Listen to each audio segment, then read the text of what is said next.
Hello everyone, my self Sanjay Jain, your accounting mentor. उम्मीद करता हूं आप सब स्वस्थ होंगे और मैं बता दूं मैं भी बहुत अच्छा हूं।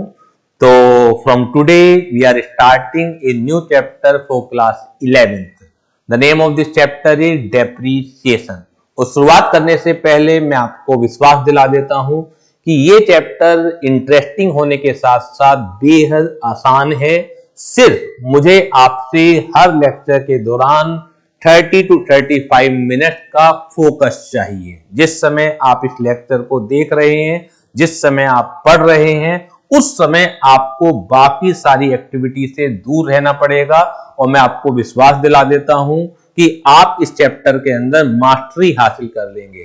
किसी भी लेवल का अगर आपके होम एग्जाम में कोई क्वेश्चन आता है किसी भी स्कूल के अंदर, आप उस क्वेश्चन को आराम से कर पाएंगे। क्लियर है बात ये? चलिए शुरुआत करते हैं इस चैप्टर की, नए चैप्टर की, डेप्रीसिएशन की। डेप्रीसिएशन शुरुआत करने से पहले हमें ये जानना जरूरी है कि डेप्रीसिएशन लगता किस तरह की एसेट पर है। तो depreciation will be provided on fixed asset. Depreciation किस पर लगता है मेरा राजा बेटा? फिक्स्ड एसेट के ऊपर डेप्रीसिएशन लगता है। अब आप ये कंफ्यूजन में होंगे, सर ये फिक्स्ड एसेट होती क्या है? शुरुआत में आपको क्लास 11 का कोर्स शुरू करते वक्त टर्मिनोलॉजी बताई गई होंगी, उसके अंदर आपको आइटम्स बताए गए होंगे।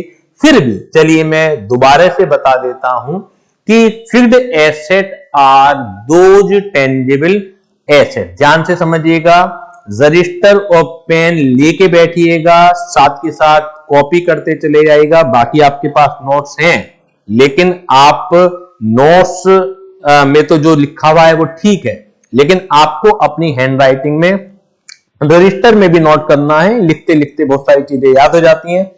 Fixed asset are those tangible asset. अब आप बात करेंगे ये टेंजिबल एसेट क्या है? टेंजिबल एसेट क्या है? टेंजिबल का मतलब है विच ए पर्सन कैन टच। क्योंकि एसेट अगर टचिंग पॉइंट के हिसाब से देखी जाए तो दो तरह की हो सकती हैं, टेंजिबल और इनटेंजिबल। टेंजिबल एसेट में बिल्डिंग आती है, टेंजिबल एसेट में फर्नीचर आता है, टेंजिबल एसेट में प्लांट एंड फर्नीचर आता है। इंटेंजिबल एसेट मींस जिसे आप फील कर सकते हैं बट टच नहीं कर सकते। जैसे गुडविल है, आप किसी भी बिजनेस की जो ख्याति है, जो उसका नाम सम्मान है, जिसकी वजह से एक्स्ट्रा ग्राहक उसके पास तक पहुंचते हैं, तो वो सिर्फ फील किया जा सकता है, गुडविल को आप टच नहीं कर सकते हैं। तो टेंजिबल एसेट की अगर हम कुछ एग्जाम्पल लिखें तो वो एग्जाम्पल में बिल्डिंग आ जाता है, फर्नीचर आ जाता है, और प्लांट और मशीनरी आ जाती है। तो fixed asset are those tangible asset which is used by entity. Entity भी आप पढ़ के आए होंगे। एंटिटी का मतलब कोई बिजनेस जिसे आप कंपनी के रूप में भी फॉर्म कर सकते हैं, जिसे आप पार्टनरशिप फर्म के रूप में भी फॉर्म कर सकते हैं, जिसे आप प्रोप्राइटर के रूप में भी चला सकते हैं। एक दुकानदार भी एक एंटिटी है, ठीक है। एक शॉपकीपर भी एक एंटिटी है। तो those tangible asset which is used by the entity for production. किसमें यूज हो रहा है? For production, for rental purpose. Production में आप यूज कर रहे हैं, रेंटल पर्पज के लिए यूज कर रहे हैं, सप्लाई के लिए यूज कर रहे हैं, और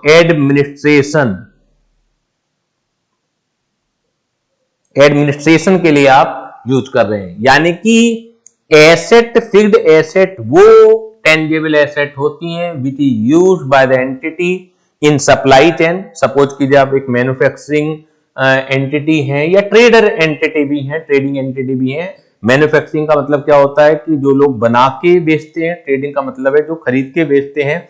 सप्लाई चेन में आपको लोगों के, ग्राहकों के घर तक सामान पहुंचाना होता है। आप फर्नीचर सपोज कीजिए फर्नीचर शॉप से लेके आते हैं, तो मैनी टाइम आपने देखा होगा फर्नीचर शॉप के वालों के खुद के वैन्स होती हैं, खुद के छोटा हाथी ट्रक वगैरह होते हैं जिनके थ्रू वो घर तक आपके डिलीवरी देते हैं। तो ये भी उस एंटिटी के लिए क्या काम करेगा, फिक्स्ड एसेट का काम करेगा, क्योंकि वो सप्लाई चेन में यूज हो रहा है, प्रोडक्शन में जो चीज यूज हो रही है, मशीनरी है, प्लांट है, वो भी आपका फिक्स्ड एसेट का काम करेगा। एडमिनिस्ट्रेशन पर्पज के लिए यूज हो रही है, फर्नीचर है जिसमें जो फैक्ट्री मैनेजर है वहां यूज करते हैं, एसी जो लगे हुए हैं रूम्स के अंदर, तो ये एडमिनिस्ट्रेशन पर्पज के लिए यूज होने वाली एसेट है। तो ये ऑल आर फिक्स्ड एसेट।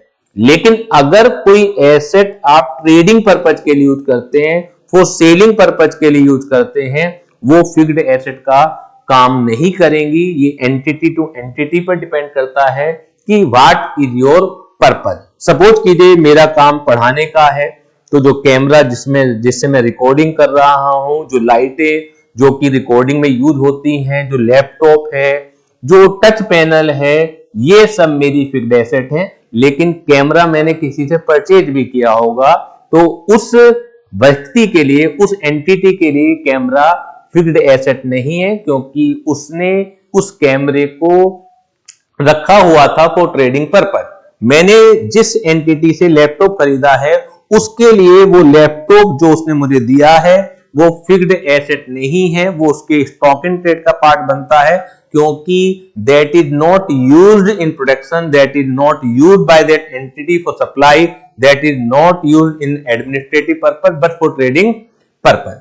तो ये चीज बड़ा क्लियर हो जाना चाहिए आपके लिए। इसका जो मैं समझा रहा हूं अभी, इसका न्यूमेरिकल से कोई लेना देना नहीं है, लेकिन आपको मालूम है कि कुछ क्वेश्चन आपके थ्योरेटिकल बेस्ड भी होते हैं, या आप आगे जब 11th-12th करने के बाद आगे कोई भी रास्ता चुनेंगे कैरियर में, तो वहां थ्योरी ही सबसे इंपॉर्टेंट होती है। ये आप समझ लीजिए, क्योंकि कॉन्सेप्ट जो है वो थ्योरी में ही छुपे रहते हैं, आपको याद नहीं करना पड़ता अगर आपने वो अंडरस्टैंड कर लिया है। तो ये बात क्लियर हुई फिक्स्ड एसेट की डेफिनेशन की। अगर हम उसे ड्यूरेशन के आधार पर बात करें, ठीक है ना, इसका बहुत ज्यादा लेना देना है नहीं ड्यूरेशन का, फिर भी अगर ड्यूरेशन के आधार पर बात करें तो expected to be used for more than 12 month, यानी कि वो एसेट जो फिक्स्ड एसेट का काम करती हैं, नॉर्मली उनका जो पीरियड है वो 12 मंथ से ज्यादा का रहता है। ऊपर डेफिनेशन फिक्स्ड एसेट की मैंने यहां बताई दी कि tangible asset use for production, supply, rental और एडमिनिस्ट्रेटिव पर्पस। तो ये तो बात हुई कि what is the meaning of fixed asset. Although आपने जब क्लास 11th में स्टार्ट ही किया होगा तो वहां बहुत सारी टर्मिनोलॉजी आपको बताई गई होंगी। ड्राइंग क्या है, कैपिटल क्या है, एक्सपेंसेस क्या है, इनकम क्या है, एसेट क्या है, एसेट में फिक्स्ड एसेट क्या है, टेंजिबल क्या है, इनटेंजिबल क्या है, बहुत सारी आपको चीजें बताई गई होंगी। और अगर आप भूल भी चुके हैं तो आप, कोई बात नहीं है, मेरे लेक्चर उन चीजों पर भी अवेलेबल हैं, आप मुझे बताइए, वो आपको लेक्चर मिल जाएंगे। क्लियर है। अब बात आती है डेप्रीसिएशन की, कि सर डेप्रीसिएशन क्या है। तो फिक्स्ड एसेट की कोई ना कोई कॉस्ट है। सपोज कीजिए आपने एक मशीनरी परचेज करी, से कॉस्ट ऑफ मशीनरी जो है, से कॉस्ट ऑफ प्लांट जो है वो है 1 लाख। आप 1 लाख रुपए का एक मशीनरी या प्लांट आप परचेज करते हैं, और जो उसकी यूजफुल लाइफ है, यूजफुल लाइफ जो है से 10 ईयर्स है। कॉस्ट ऑफ द प्लांट है 1 लाख और से उसकी यूजफुल लाइफ जो है वो है 10 ईयर्स। तो हम इस 1 लाख रुपए को, यानी कि 1 लाख रुपए की जो कॉस्ट है जो आज हमारी इनकर हुई है, वो 10 साल में खत्म हो जाएगी, क्योंकि प्लांट जो है वो कबाड़ में तब्दील हो जाएगा। तो इस 1 लाख की कॉस्ट को हम 10 सालों में बांटेंगे, इसे कहा जाता है एलोकेशन, इसे कहा जाता है एलोकेशन। ठीक है, यानी कि जो 1 लाख की कॉस्ट है उसे हम 10 इयर्स में बांटेंगे और इसी एलोकेशन को नाम दिया जाता है डेप्रीसिएशन। तो depreciation is nothing but the expensive allocation of fixed asset over its useful life. तो उम्मीद करता हूं कि आपको साथ के साथ ये डेफिनेशन डेप्रीसिएशन की भी याद हो जानी चाहिए। तो depreciation is nothing but it is A expensive allocation of fixed asset over useful life. It is a expensive allocation कह दीजिए या cost of fixed asset का allocation कह दीजिए, दोनों बातें एक ही हैं। आप ऐसा भी लिख सकते हैं कि depreciation means allocation of cost of fixed asset over useful life, यानी कि जो भी एसेट की कॉस्ट है उसे उसके यूजफुल लाइफ में बांट दिया जाए, उसे क्या कहा जाता है, डेप्रीसिएशन कहा जाता है। ठीक है, जहां तक सवाल लीगल डेफिनेशन का है, कंपनीज एक्ट भी पीछे नहीं है। Companies act 2013 defines depreciation in a manner कि systematical allocation of depreciable amount of an asset over its useful life. Depreciation कुछ नहीं है, depreciation nothing but it is a systematically allocation of cost of fixed asset over useful life. Systematic उन्होंने लगा दिया है कि हम जो बांटेंगे उसका एक सिस्टम होगा, उसका एक लॉजिक होगा, तो उसी लॉजिक के आधार पर जब एसेट की कॉस्ट को बांटा जाता है उसके यूजफुल लाइफ में, तो इट इज कॉल्ड डेप्रीसिएशन। तो उम्मीद करता हूं आपको फिक्स्ड एसेट का मतलब क्लियर हो जाना चाहिए, आपको डेप्रीसिएशन का मतलब क्लियर हो जाना चाहिए। इनका न्यूमेरिकल पार्ट से कोई लेना देना नहीं है, ये भी मैं बता दूं। ये सिर्फ और सिर्फ नॉलेज सेक है, फंडामेंटल को स्ट्रॉन्ग करने के लिए है कि फिक्स्ड एसेट क्या है, those tangible asset which is used for production, which is used for administration, which is used for supply chain and which is used for rental purpose. Depreciation क्या है? Depreciation एक systematical allocation of cost of fixed asset है over useful life।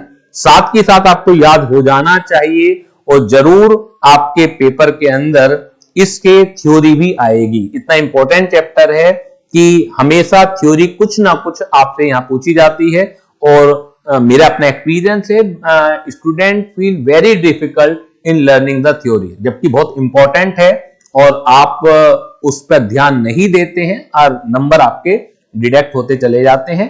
तो साथ के साथ मेरी कोशिश रहेगी, बस आपको सिर्फ फोकस करना है, साथ के साथ मेरी कोशिश रहेगी कि जो भी चैप्टर आपका मैं कराता रहूंगा वो पूरा का पूरा with theory, with MCQ, with true false, कुछ भी चीज, कोई भी गुंजाइश मैं छोड़ूंगा नहीं, पेपर में किसी भी तरह का क्वेश्चन आपका आ जाए।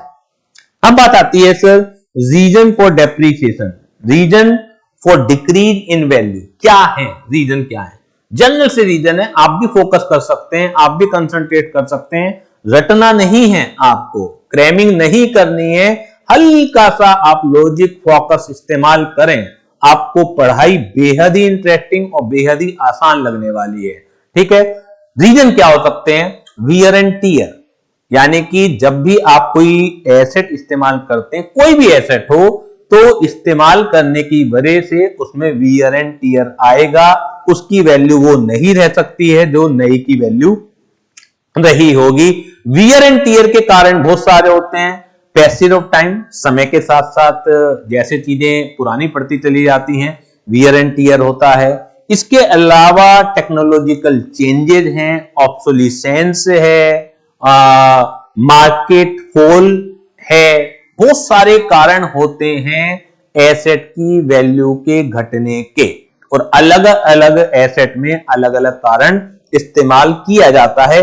किसी एक एसेट के लिए सारे कारण इस्तेमाल नहीं हो सकते हैं। अगर मैं बात करूं मशीनरी के ऊपर, तो मशीनरी या प्लांट में कोई टेक्नोलॉजिकल चेंजेस की गुंजाइश कम होती है। ऐसा नहीं कह रहा हूं कि मैं हो नहीं सकती, वो डिपेंड करता है कि मशीनरी किस तरह की है, तो वहां पर भी हो सकती है। लेकिन इन जनरल जो मशीनरियां फैक्ट्रीज में यूज होती हैं, जो प्रोडक्शन में यूज होती हैं, उनके ऊपर जो डेप्रिसिएशन है वो पैसेज ऑफ टाइम की वजह से, यूसेज की वजह से लगता है। लेकिन अगर हम बात करें कंप्यूटर की, मोबाइल्स की, ठीक है, ये भी इनके ऊपर भी डेप्रिसिएशन लगता है। तो इनमें डेप्रिसिएशन की जो रेट है वो बहुत हाई होती है, बिकॉज ये टेक्नोलॉजिकल ड्रिवन होती है। एक आईफोन जो जस्ट 2025 में लॉन्च हुआ है, जब उसकी 2026 में कीमत आप देखेंगे, जब वो नया आईफोन लॉन्च करेंगे तो आप देखेंगे कि पिछले साल ही जो लॉन्च हुआ है आईफोन, उसके मार्केट वैल्यू में कितनी गिरावट आ जाएगी, उसका डेप्रिसिएशन का रेट बहुत हाई होगा। फर्नीचर पर इन कंपैरिजन रेट कम होता है, क्योंकि फर्नीचर सिर्फ पैसेज ऑफ टाइम की वजह से डेप्रिशिएट होते हैं, लेकिन उसमें इतना रैपिडली चेंज नहीं आता है। तो अलग अलग कारण हैं अलग अलग चीजों के। ऑल्दो ये चीज की किस पर क्या रेट है, होना है क्या नहीं होना है, ये आपको वास्ता नहीं है, ये केवल आपको एक बैकग्राउंड फंडामेंटल के लिए चीजें बताई जा रही हैं, जिससे आपको पढ़ाई इंटरेस्टिंग भी लगे। तो reason for decrease in value, wear and tear, मेरे साथ पढ़ते चले जाइएगा, लिखते चले जाइएगा। डिक्रीज इन वैल्यू के जो रीजन है, wear and tear, passage of time, obsolescence, market value fall और डिप्लेशन। डिप्लेशन बेसिकली उन एसेट में होता है जो वेस्टिंग एसेट होती हैं। सर, ये वेस्टिंग एसेट क्या होती हैं? वहां पे वेस्टिंग एसेट में नाम डेप्रीशिएशन ना लगते, उसे डिप्लेशन बोला जाता है। जैसे कोयले की खान है, हीरे की खान है, तो जमीनों के अंदर ये पाए जाते हैं। ठीक है, एक अंदाजा लगाया जाता है कि इस जमीन के अंदर कितना सोना या कितना हीरा या कितना कोयला छुपा हुआ होगा, और जैसे जैसे आप उसे निकालते चले जाएंगे, एक्सट्रैक्ट करते चले जाएंगे, उतनी वैल्यू उसकी घटती चली जाएगी। अदरवाइज अगर आपने एक जमीन के नीचे जो एस्टिमेशन, जो इनके टेक्निकल लोग होते हैं एस्टिमेशन करते हैं, आप 10 साल से लेके बैठे हैं उसे, ठीक है ना, और अभी तक आपने उसमें से एक्सट्रैक्शन का काम शुरू नहीं किया है, तो मुझे बताइए कि क्या उस वेस्टिंग एसेट पर डेप्रिसिएशन लग सकता है? Answer is no. उस पर डेप्रिसिएशन तभी लगता है जब उसमें से एक्सट्रैक्शन का काम शुरू करते हैं। जितना जितना आप निकालते चले जाएंगे, उतनी वैल्यू उसकी कम होती चली जाएगी। तो ऐसी चीजों में डेप्रिसिएशन को डिप्लेशन बोला जाता है, और घबराने की जरूरत नहीं है, इसका न्यूमेरिकल पार्ट क्लास 11th में नहीं है। ठीक है, हाँ, थ्योरी में आपको जरूर पढ़ना है, मैंने पढ़ा भी दिया। तो reason for decrease in value मेरे साथ रिवाइज करेंगे। वियर एंड टियर है, इसके अलावा डिप्लेशन है, पैसेज ऑफ टाइम है, ऑब्सोल्यूशंस है, और मार्केट वैल्यू फॉल है। इसके अलावा भी रीजन हो सकते हैं, टेक्नोलॉजिकल चेंजेस हैं, गवर्नमेंट पॉलिसीज हैं, तो बहुत सारे रीजन मतलब हो सकते हैं डेप्रिसिएशन के। ये कॉमन रीजन है। डेप्रिसिएशन की परिभाषा मैंने आपको पढ़ाई दी है, फिक्स्ड एसेट की डेफिनेशन मैंने पढ़ा दी है, रीजन फॉर चार्जिंग डेप्रिसिएशन। अब बात आती है व्हाई वी चार्ज डेप्रिसिएशन। वो तो बात अलग है जो मैंने बताया कि डेप्रिसिएशन क्यों लगता है, लेकिन डेप्रिसिएशन डिक्रीज इन वैल्यू क्यों होती है, लेकिन हम अकाउंट्स में इसे डेप्रिसिएशन को क्यों दिखलाते हैं। सबसे पहला रीजन, अगर हमें अपनी फाइनेंशियल पोजीशन को ट्रू प्रेजेंट करना है, सोचिएगा, अगर हमें अपनी फाइनेंशियल पोजीशन को ट्रू एंड फेयर प्रेजेंट करना है without providing depreciation, we cannot present true and financial position, because अगर आपने कोई प्लांट परचेज करा है 2 साल बाद भी विदाउट डेप्रिसिएशन, आप अपनी बैलेंस शीट में प्लांट की कॉस्ट को नई जैसी कॉस्ट दिखला रहे हैं, तो हाउ इट इज पॉसिबल कि जो उसके यूजर्स हैं वो उन्हें सही स्थिति का थोड़ी पता लग रहा है। अगर आप आज मार्केट में बेचेंगे, अगर आपने 1 लाख रुपए की कोई प्लांट खरीदा है, 2 साल बाद भी आपकी बैलेंस शीट के एसेट साइड में वो 1 ही लाख रुपए की है, तो आप खुद सोचिए कि क्या वास्तव में जो उसके यूजर्स हैं उन्हें आपकी फाइनेंशियल पोजीशन का सही ज्ञान हो पा रहा है? क्या वो 1 लाख रुपए जो 1 साल 2 साल पहले खरीदी थी, क्या वो आज 1 लाख रुपए की सेल हो पाएगी? Answer is no. तो पहला जो रीजन है ट्रू फाइनेंशियल पोजीशन को प्रेजेंट करने का है, इसकी एक्सप्लेनेशन मैंने दी हुई है। इससे क्या होता है? Prevents over स्टेटिंग asset values in the balance sheet. आप बैलेंस शीट में बढ़ा चढ़ा के स्थिति को प्रेजेंट नहीं करते हैं, जो उसकी वास्तविक स्थिति होती है उसे हमें प्रेजेंट करना होता है। डेप्रीसिएशन इस वजह से भी लगाना पड़ता है। Second, correct profit calculation. आप खुद सोचिए कि आपके जो भी आप काम कर रहे हैं, सपोज कीजिए मैं पढ़ाने का काम कर रहा हूं, मैं 11-12 के बच्चों को प्लस सीए प्लस ACCA की कोचिंग में ऑफलाइन और ऑनलाइन दोनों देता हूं, तो मेरे पास भी रिसोर्सेज काफी हैं, ठीक है ना। वो जो रिसोर्सेज हैं वो भी, उनकी भी कॉस्ट मुझे अपनी फीस में निकालनी पड़ती है, यस या नो? या मैं ये मान लूं कि जो भी मेरे पास फीस आ रही है वो सारा मेरा प्रॉफिट है। अगर मैं निकालने बैठता हूं ईयर एंड पर कि मैंने पूरे साल में धंधा क्या किया है, उस धंधे से मैंने क्या प्रॉफिट अर्न किया है, तो उसमें मेरी जो कॉस्ट लगी हुई है, बिल्डिंग की कॉस्ट है, फर्नीचर की कॉस्ट है, एयर कंडीशनर की कॉस्ट है, ये जो रिकॉर्डिंग की कॉस्ट है, उनका वियर एंड टीयर जो उनकी डिक्रीज इन वैल्यू है उसे भी शामिल करना पड़ेगा या नहीं करना पड़ेगा? हर साल 2 साल बाद में ये सब चीजें चेंज होती रहती हैं। तो जब तक मैं इनकी कॉस्ट को उसके अंदर, अपने इनकम के अंदर, इनकम कैलकुलेशन के अंदर शामिल नहीं करूंगा, तो हाउ इट इज पॉसिबल कि मेरा करेक्ट प्रॉफिट निकल के आ जाए? तो पहला जो रीजन है ट्रू फाइनेंशियल पोजीशन, दूसरा जो रीजन है टू कैलकुलेट करेक्ट प्रॉफिट, तीसरा जो रीजन है फंड फॉर रिप्लेसमेंट।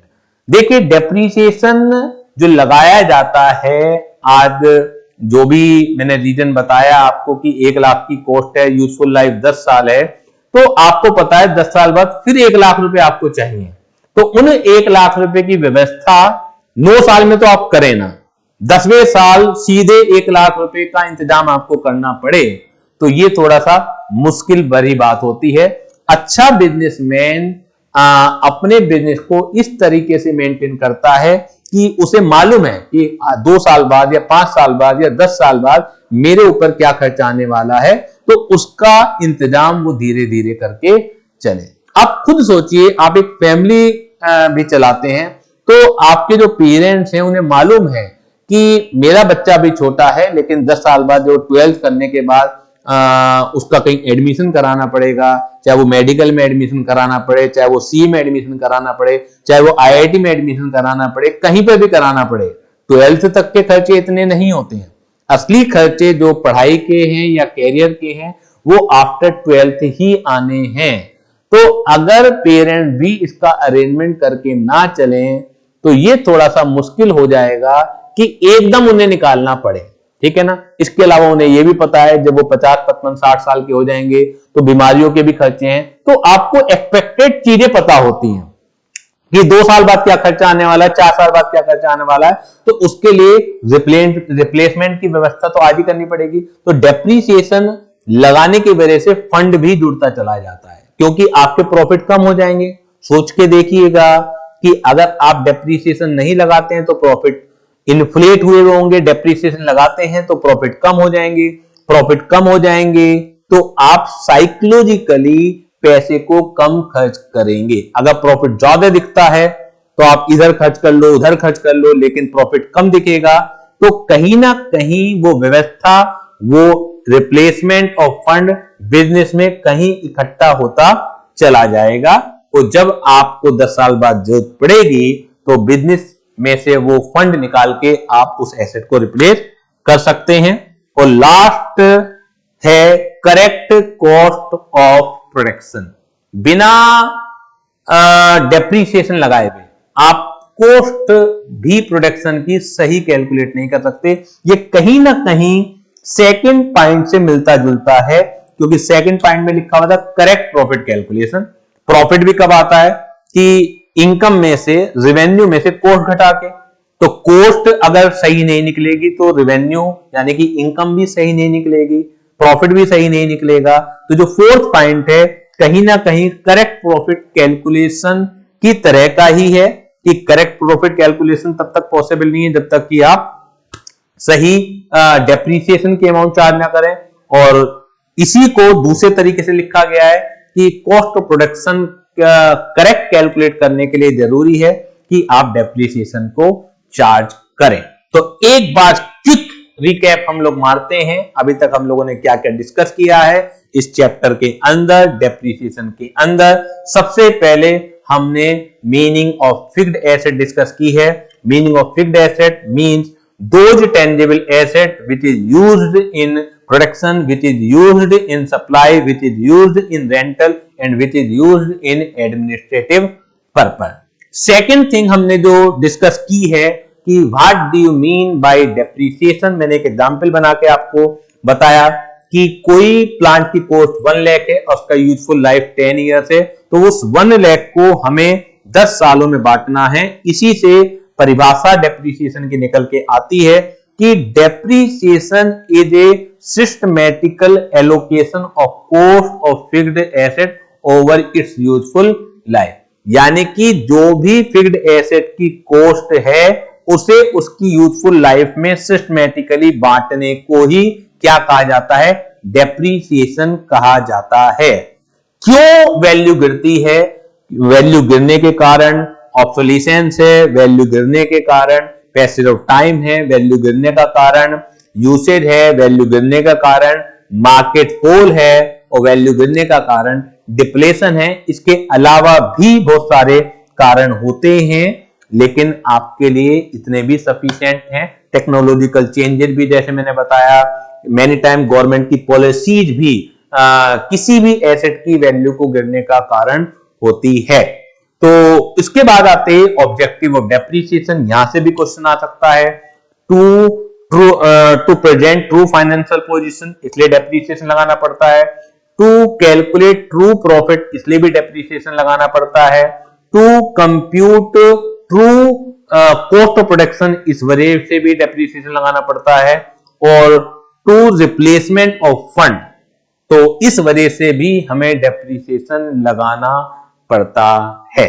तो ये बात हुई कि थ्योरेटिकली बेस क्या है, थ्योरेटिकली बेस क्या है इस चैप्टर का, क्लियर है? उसमें मैंने आपको डेप्रिसिएशन बता दिया, फिक्स्ड एसेट बता दिया, रीजन बता दिए। नाउ द टाइम इज कि न्यूमेरिकली कैसे इस्तेमाल किया जाएगा, न्यूमेरिकली कैसे हमें क्वेश्चन को करना पड़ेगा, उसकी शुरुआत कर लेते हैं आज के लेक्चर से। फिर नेक्स्ट लेक्चर में हम लोग इसे कंटिन्यू करेंगे। देखिए, जहां तक सवाल method of calculation of depreciation का है, बहुत ध्यान से समझिएगा, बहुत ध्यान से फोकस कीजिएगा। बहुत हल्का सा डिफरेंस है जो मैं बताने जा रहा हूं। Method of computation of depreciation का जहां तक सवाल है, तो क्लास 11th में 2 ही मेथड है। क्लास 11th के अंदर 2 ही मेथड है, इसके अलावा भी वैसे मेथड होते हैं। तो फिलहाल हम उन 2 मेथड की ही बात करने जा रहे हैं जो क्लास 11th के अंदर सीबीएसई ने प्रेस्क्राइब किए हैं, और वो हैं एसएलएम मेथड, एसएलएम यानी कि स्ट्रेट लाइन मेथड, ठीक है, और एक है WDV method, written down value method. 2 ही मेथड है। अभी इसके बारे में मैं डिस्कस नहीं करूंगा आज की क्लास में, मैंने आपसे प्रॉमिस किया है छोटी छोटी हम लोग क्लास रखेंगे जिससे आप भी फोकस आराम से कर पाए। बस मैं आपसे जो वायदा कर रहा हूं, आपको भी मेरे साथ वायदा करना पड़ेगा कि जिस समय आप ये लेक्चर देख रहे हो उस समय आपको बाकी एक्टिविटी से दूर रहना पड़ेगा। मोबाइल फोन स्विच ऑफ करना पड़ेगा, कोई आपके पास व्हाट्सएप, कोई फेसबुक, कोई इंस्टाग्राम आप उस समय नहीं चलाएंगे, आप कट जाएंगे उन चीजों से, और आधा घंटा आप मुझे देंगे और रजिस्टर लेके जरूर बैठेंगे आप, रजिस्टर और पेन। तो method of computation of depreciation, दो मेथड हैं, स्ट्रेट लाइन मेथड और WDV मेथड। इन्हें हम डिस्कस करेंगे नेक्स्ट क्लास में, अभी केवल मैं नाम बता रहा हूं।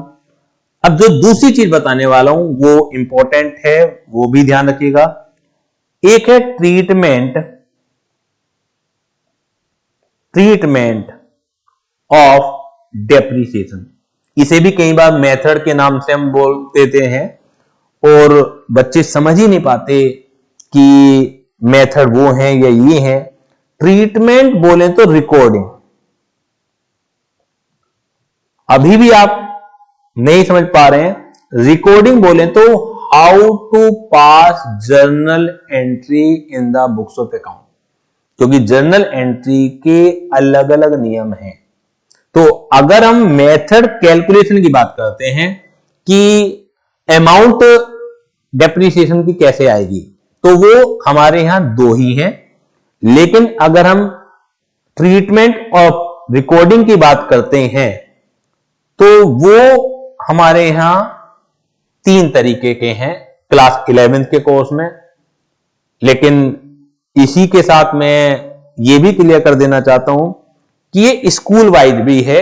मैनी टाइम कुछ स्कूल्स में एक मेथड कराया जाता है, कई बार दो मेथड कराए जाते हैं और कई बार तीनों मेथड भी करा दिए जाते हैं। तो पहले मैं बेसिक मेथड की ही बात करूंगा जो मुझे मालूम है कि हर स्कूल फॉलो करता है। उसके बाद मैं अगले मेथड की बात करूंगा। तो आप लोग जिस भी स्कूल के अंदर हैं और जहां पर भी पढ़ रहे हैं, तो उनके जो गाइडलाइंस हैं टीचर्स की कि वो क्या देने वाले हैं, उन्हें फॉलो करते हुए आपको मेरी क्लासेस देखनी है, ठीक है ना। वो आपको बिल्कुल क्लियर कट पता होगा। हाँ, किसी को नॉलेज से सारा लेक्चर देखना हो तो सारे लेक्चर आपको दिए ही जाएंगे, उसमें कोई इफ एंड बट नहीं है। लेकिन बिल्कुल डिमार्केशन होगा कि पहला मेथड यहां खत्म हो रहा है, दूसरा मेथड यहां से शुरू हो रहा है और तीसरा मेथड यहां से शुरू हो रहा है। तो ट्रीटमेंट ऑफ रिकॉर्डिंग और डेप्रिसिएशन, पहला जो मेथड है, when depreciation is charged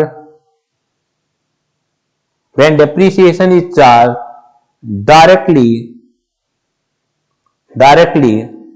to asset, यानी कि अगर डेप्रिसिएशन को आप डायरेक्टली एसेट पर चार्ज करेंगे तो किस तरीके से डेप्रिसिएशन की एंट्री को रिकॉर्ड किया जाएगा। सेकंड है when provision for depreciation account is maintained। When provision for depreciation account is maintained, it means, यहां पर मैं लिख देता हूं, depreciation is not charged directly to asset. यहां पर इस मेथड में डायरेक्टली चार्ज नहीं किया जाता है। और अगर तीसरे की बात करें, तीसरा जो मेथड है, पहला मेथड हर स्कूल के अंदर कराया जाता है, ये आप ध्यान रखिएगा, बिना इसके आगे चल ही नहीं सकते। कुछ स्कूलों में प्रोविजन फॉर डेप्रिसिएशन भी किया जाता है और बहुत कम स्कूल हैं जिसके अंदर मेथड 1, मेथड 2 और मेथड 3 तीनों कराए जाते हैं। तो ये मेरी रिक्वेस्ट है कि आप जिस भी स्कूल के अंदर हैं तो उसके अकॉर्डिंगली आपको क्लासेस वॉच करनी है।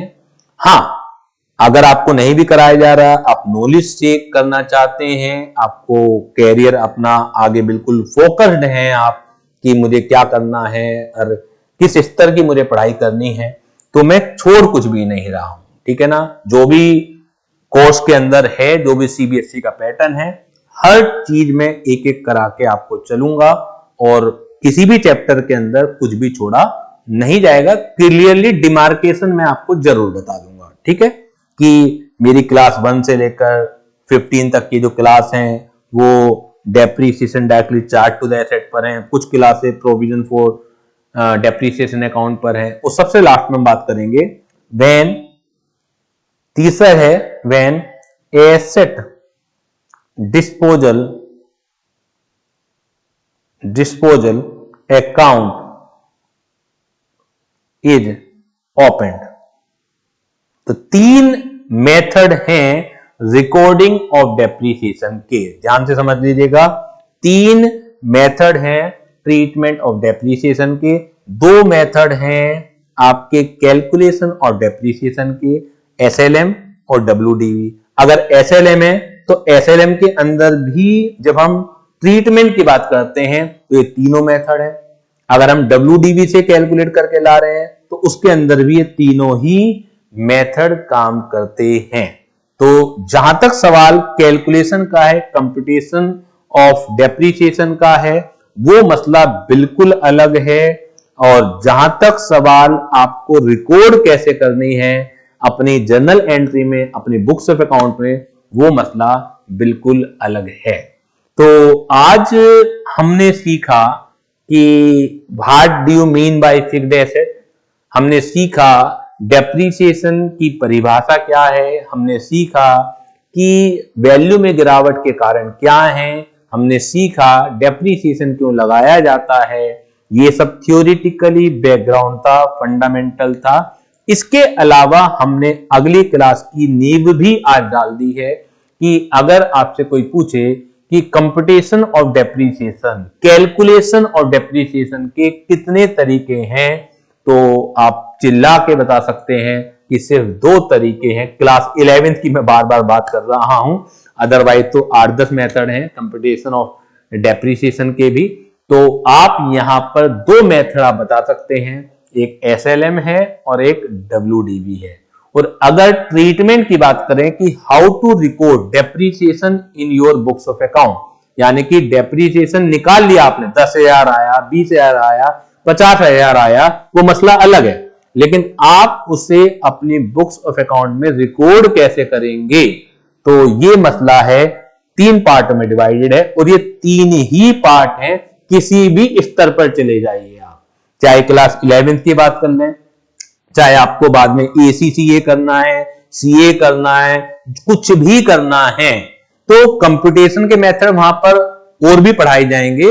लेकिन अगर हम बात करें रिकॉर्डिंग की, तो रिकॉर्डिंग के 3 ही मेथड हैं कि जब depreciation directly charge to the asset है, when provision for depreciation account is maintained है, और तीसरा है when asset disposal account is opened. तो 3 तरीके हैं। तो इसी के साथ मैं आज का लेक्चर यहीं समाप्त करता हूं। अगली क्लास को मैं आने से पहले, अगली क्लास को ज्वाइन करने से पहले आपका भी ये ड्यूटी है कि जो पहली क्लास मैंने पढ़ाई है इस पर 15 मिनट जरूर दीजिएगा। ज्यादा नहीं मांग रहा हूं मैं, अभी न्यूमेरिकल शुरू नहीं हुए हैं, सिर्फ 15 मिनट आपसे मैं मांग रहा हूं। और आप इन 15 मिनट में देखेंगे आपको सारी चीजें रिकॉल आप कर लेंगे, याद मिलेंगी, और एक कॉन्फिडेंस आप में अलग तरीके का आ जाएगा। तो आप ये पक्का महसूस करेंगे और ये कॉन्फिडेंस रिफ्लेक्ट करेगा आपके मार्क्स के अंदर, और 12th का बेस भी आपका मजबूत होगा। ठीक है, तो सिर्फ 15 मिनट मुझे देने हैं आज की क्लास के बाद। जब भी आपको समय मिले 15 मिनट में रिवाइज कीजिए, नोट्स को लिखा हुआ है उसे रिवाइज कीजिए, पेपर पेन रजिस्टर पेन लेके जरूर बैठिएगा। जितना आप हाथ से लिखेंगे, जितना आप लिखते चले जाएंगे, उतना आपकी मेमोरी और अंडरस्टैंडिंग बढ़ती चली जाएगी। Thank you very much.